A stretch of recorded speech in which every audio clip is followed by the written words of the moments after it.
Good morning. End of the first session's play, day one, Perth Test.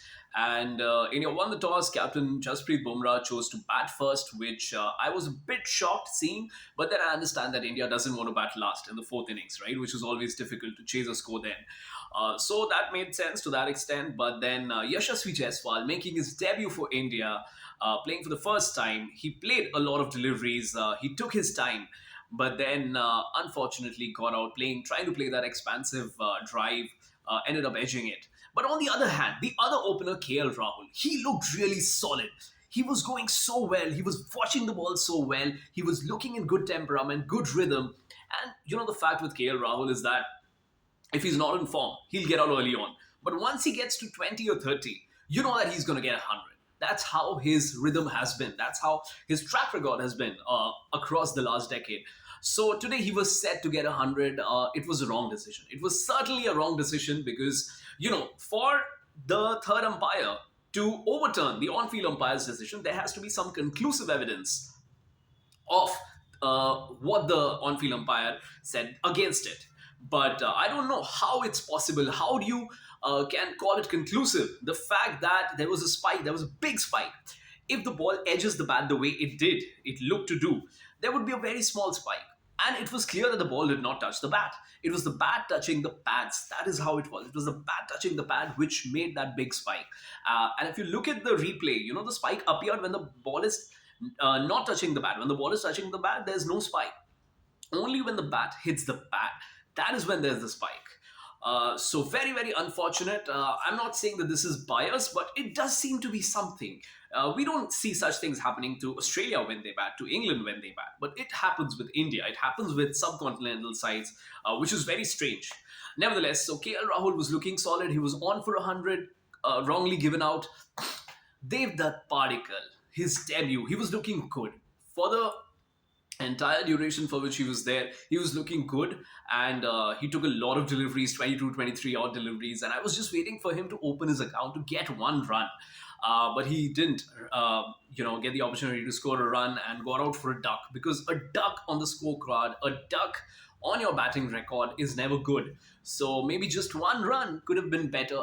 So if he plays with a bit more intent from here on in the other innings and other test matches, if he gets to play, I think that should be fine, because Dev Particle didn't look bad. He looked okay, and he looked comfortable on the pitch.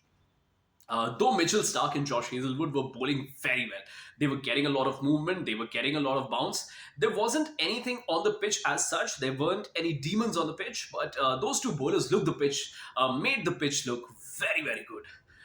Now, after that, we saw that Virat Kohli walked in. He was looking solid. He was looking in great touch. Unfortunate again, that extra bounce caught him.